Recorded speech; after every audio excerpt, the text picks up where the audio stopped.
कोरोनासारख्या कठीण काळात जेव्हा संपूर्ण जग थांबलं होतं तेव्हा त्या काळात एका सामान्य कुटुंबाने मसाल्यांचा व्यवसाय सुरू करण्याचे ठरवले। लॉकडाऊनमुळे सगळं व्यापारी जग थांबलं होतं, अनेक लोकांचे रोजगार हिरावले गेले होते आणि सर्वत्र एक अनोळखी भीती पसरली होती। परंतु त्या अंधाऱ्या काळातही कुटुंबाला आधार देण्यासाठी, स्वतःच्या स्वप्नांना साकार करण्यासाठी आणि इतरांना रोजगार देण्याच्या हेतूने कांगुलकर कुटुंबाने मसाल्यांचा व्यवसाय सुरू केला।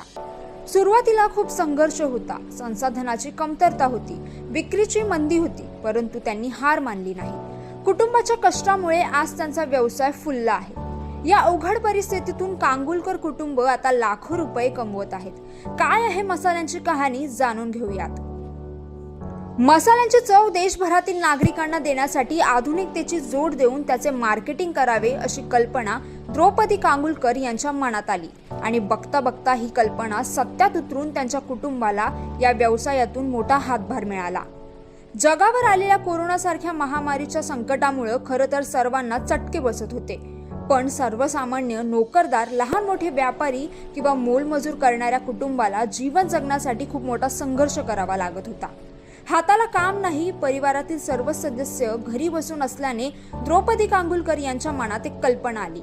त्यांचे पती संतोष कांगुलकर एका सामाजिक संस्थेत 15 वर्षांपासून शेफ म्हणून काम करतात, पण एकट्याच्या पगारावर आई, वडील, पत्नी आणि 2 मुले यांचा उदरनिर्वाह होणे अवघड होत चालले होते। मसाला उद्योगात भविष्यात खूप मोठी संधी असेल असे द्रौपदी कांगुलकर यांच्या लक्षात आले आणि कांगुलकर परिवाराने मसाला व्यवसाय सुरू करण्याचे ठरवले। सुरुवातीला शासनाच्या नियमाप्रमाणे व्यवसायाचा परवाना, उद्योग आधार, सर्व गोष्टी पूर्ण केल्या आणि ब्रँडचे नाव शेफ मसाले ठेवले। त्यांनी परिवारातील सदस्यांच्या मदतीने अवघ्या 2100 रुपयात व्यवसाय सुरू केला। बघता बघता भरपूर ऑर्डर्स यायला लागल्या आणि बंगळुरू, मुंबई, नाशिक, झारखंड, छत्तीसगड अशा भरपूर ठिकाणांवरून मसाल्यांची मागणी वाढत गेली। मसाले तयार करत असताना पारंपरिक पद्धतीने ते तयार केले जातात, म्हणूनच ते खूपच चवदार बनतात। आई आणि आजीच्या पारंपरिक पद्धतींचा अनुभव जो अनेक पिढ्यांपासून चालत आलेला होता, त्याचा त्यांना मोठा फायदा झाला।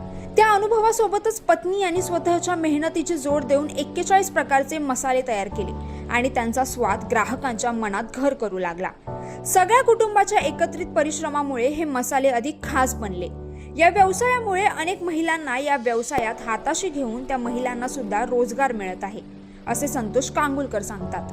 कोरोनाच्या काळामध्ये सगळ्यांचे व्यवसाय वगैरे बंद पडले, हे तर कोरोनाने मला ह्या व्यवसायाची संधी उपलब्ध करून दिली म्हणता येईल आणि त्या संधीचं सोनं मी कुटुंबाच्या मदतीने केलेलं आहे असं म्हणावं लागेल।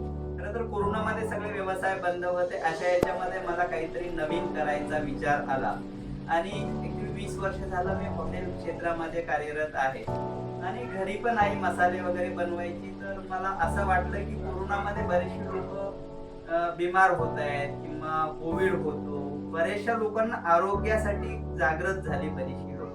त्यामुळे मला असं वाटलं की काहीतरी आरोग्याच्या दृष्टिकोनातून आपण व्यवसाय सुरू करावा आणि हॉटेल इंडस्ट्रीमध्ये असल्यामुळं मला मसाल्याची थोडी जाणीव होती आणि आई पण थोडी पारंपरिक पद्धतीनं मसाले बनवायची। त्यामुळं सुरुवातीला मी हे मसाले बनवण्याचा व्यवसाय सुरू करावा असं विचारात आला आणि मग हळूहळू फूड लायसन आहे, टॉपिक, उद्योग आधार, ह्या सगळ्या गव्हर्नमेंटच्या नियमाप्रमाणे सगळ्या गोष्टी प्रोसेस करून हा मसाल्याचा व्यवसाय सुरू केलाय। खरं तर एखादा व्यवसाय सुरू करत असताना खूप साऱ्या मशीन्स घ्यावं लागतंय, खूप सारं भांडवल टाकावं लागतंय। ची मला गरज न पडता हे मी घरातल्या परिवारातील सदस्यांच्या मदतीने सगळं सुरू केलेलं आहे।